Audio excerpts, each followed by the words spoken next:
Allez, dans la foulée, je vous refais une autre petite vidéo qui est en lien avec le teint. Alors, je vous ai posté une petite vidéo et en story, mais elle vous sera proposée avec un petit montage hyper sympa au niveau du teint pour qu'il tienne bien.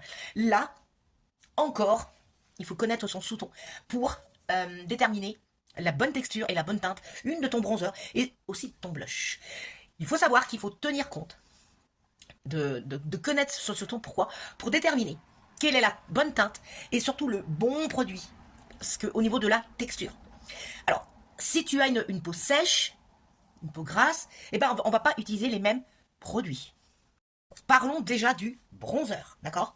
Si tu as une peau sèche, pars plutôt sur des textures crémeuses qui va apporter de l'hydratation. Au contraire, si tu as une peau grasse, mix à grasse, pars plutôt sur quelque chose d'un bronzer ou un blush en poudre. Alors là, hop, je mets mon bronzer. Tac, tac, tac, et tac, et tac. Donc là, on va dire que j'ai une peau sèche. Et là, on va dire que j'ai une peau grasse. Bon, moi j'ai une peau mix à grasse. Hein. Donc je prends mon bronzer.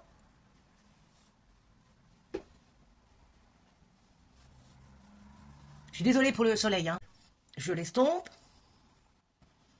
Et après, vous pouvez très bien, c'est quand même légèrement un chouïa de bronzer poudre, juste pour sceller le stick, qui est quand même une texture crémeuse.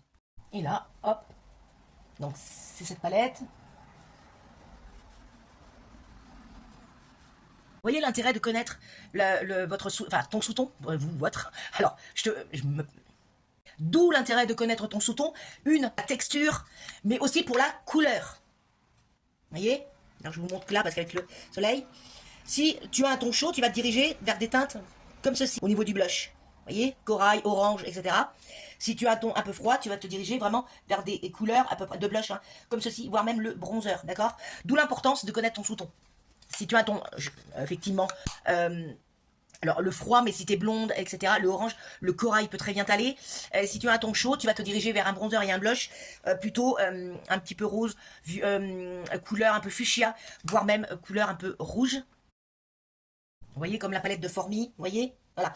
Donc, d'où l'intérêt de bien connaître ton sous-ton. Alors, ce qui est bien dans cette palette, justement, c'est que là, on a les deux textures, crème et poudre, dans une seule et unique palette. Donc, cette palette, elle est top. Pourquoi? Parce que tu as la peau sèche, mix, grasse, voilà. Tu peux utiliser ou soit l'un, ou soit l'autre, ou les deux. Voilà.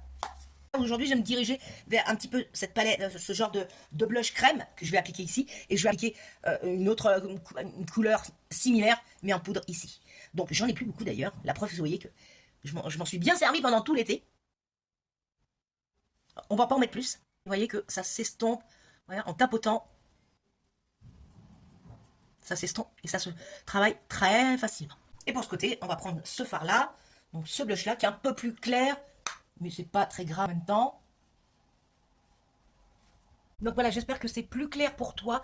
Et puis si ce n'est pas encore le cas, et si tu ne sais pas comment choisir ton sous-ton, bah, n'hésite pas, contacte-moi et je serai ravie de t'aider à trouver ton sous-ton. Et afin de pouvoir, effectivement, que tu arrives à choisir mieux ton fond de teint, ton correcteur, ton bronzer et ton blush. Allez, très bel après-midi à toi. Et surtout, prends soin de toi.